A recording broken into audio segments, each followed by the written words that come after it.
Hello and welcome into today's edition of the Arizona State Sun Devils Insider Podcast. My name is Kevin Hicks, and I am your lead beat writer for the Arizona State Sun Devils on SI. And we are almost here. Game day is just 2 days away on this beautiful Thursday morning.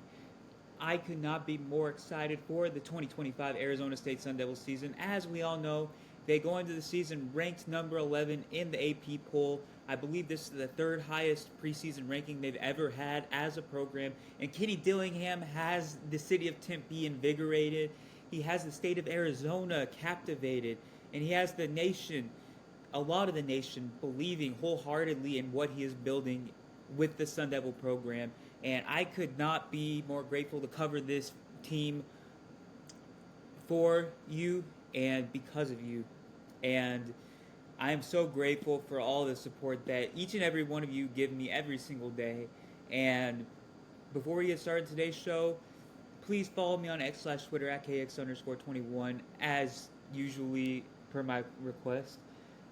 The game on Saturday night will be eventful. I will be posting photo content, probably, possibly video content, updates of the game, articles, everything in between will be there. So for your most convenient Arizona State source, please follow me on Twitter, X, whatever you want to call it. Without further ado, let's get into today's episode. I felt like there was a lot of good stuff that came out of yesterday's press conference or Wednesday's press conference between Kenny Dillingham and Brian Ward, their media availabilities. There were some great things, great sound bites, and I want to cover some of the highlights, at least from my vantage point. So this is an article on ASU1SI as well. I'm just breaking down some of the key quotes that I found, like I said. So this is what Coach Dillingham said about the team being ready for Saturday, Game 1. I just told them the physical. They've been physically preparing their bodies since January. Physical is basically over. We have one more 40-minute Fast Friday deal. Other than that, this is all mental. This is all getting their body right to feel as good as possible for Saturday now. But the physical is over, and I feel good. I like our team. I'm excited to see them play football. So really, he touched on this after as well, but he's not really a big practice coach in terms of during the season. They practice Tuesday and Wednesday, and they have a 40, 45 minute, maybe hour long walkthrough on Fridays typically. But outside of that, he's much more on the mental aspect of training during the season than the physical aspect. He knows this team is ready to play. He knows this team is physically built to withstand the 12-game season for the most part. He just wants to see them mentally and emotionally withstand it. And that is very, very wise from Coach Dillingham. I love that approach. And that's kind of what he's carried into the season opener, as well as general philosophy that anything can happen. When I was at Oregon, we got smoked by Georgia. So I've been part of all kinds of season opening results around the season opener. And he understands it, even for a 35-year-old. He's been through virtually all of it, and he has a great perspective on competition. That's really all there is there.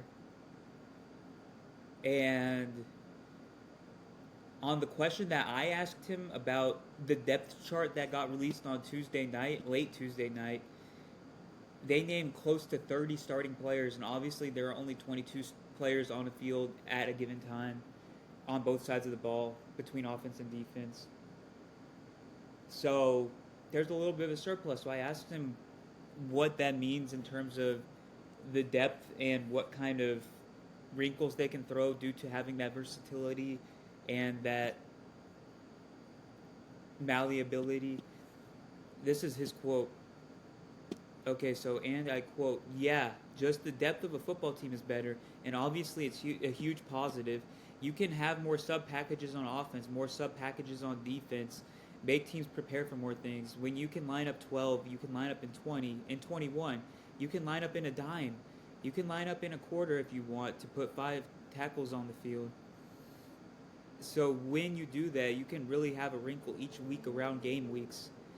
And this is kind of something that I've alluded to on a consistent basis, that the Sun Devils really have an extremely versatile roster. And I've kind of pointed to the running back room when it comes to the ability to have different sub packages and give different back a different role each week, depending on the opponent, even depending on a down basis. If you have a third and long, maybe you put Raleek Brown out there, send him downfield. If you have a third and short, maybe you run Kanye Uda out there because he's such a great downhill runner. There's a lot of different wrinkles the Sun Devils can throw, and obviously that's apparent due to the new positions that they created, the Devil and the Sparky. Obviously, Prince Dorba and Clayton Smith are listed as the starters off of the edge, but Justin Watley and Elijah O'Neal are too good to not be considered starting level players, and having a package specifically for those two to run wild through, that's a great move, and that really flexes your muscles in terms of the depth and the overall talent you have. Even with Boogie Wilson back in the secondary, he's not starting over Xavier Alford or Ghost Rouser, but he's good enough to start, so give him a role in a sub package in when the offenses are giving you different looks, when offenses are lining up in different alignments. Why not?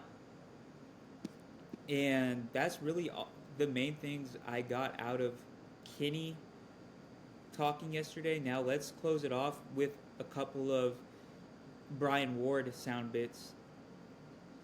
So Brian Ward was asked about whether the Sun Devils know who the player on the offense has the green dot. And he kind of did hint at who has it, but he really didn't, if that makes sense. He said that, this is what he said: yeah, I think so. I know in the linebacker room, that's where the green dot is, mostly. So only then move it around depending on the opponent, the style of offense. But right now it's pretty much set.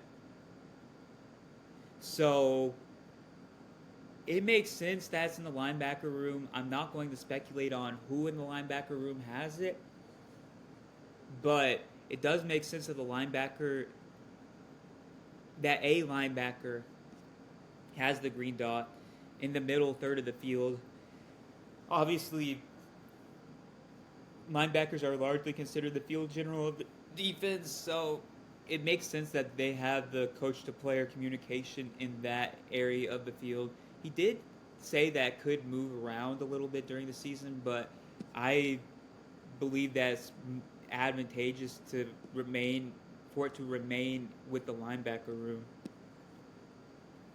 And lastly, to close off today's episode, I asked Coach Ward about Justin Watley and Elijah O'Neal, like I said earlier, being named to a new position, the Sparky position, off the edge, presumably. And I asked him, those two guys are really the biggest example of obvious versatility within the roster. And I asked him pretty much what they represent, and he said it's just not those guys. It's not just those guys. I mean, it's those guys. Like I said, those guys have that hunger mentality. Those guys are the same every day, and those guys are incredibly important to our program and to our defensive production and success this year. But there's a lot of positions that are like that, and those guys understand their role and they understand the standard, and those guys are leaders in that way, in the way they carry themselves every day. That's a glowing endorsement from Brian Ward, and he is 100% right that this Arizona State roster is full of positions that are just like that are versatile just like that are deep just like that. And that's why the Sun Devils are ranked number 11 in the nation to start the season, and that is why many believe that they are destined to repeat as Big 12 champions. And I am so excited to cover that journey with each and every one of you, for each and every one of you, and because of each and every one of you. And I just want to thank you so much for all of your support. That is really all I had for today, and I will see you tomorrow.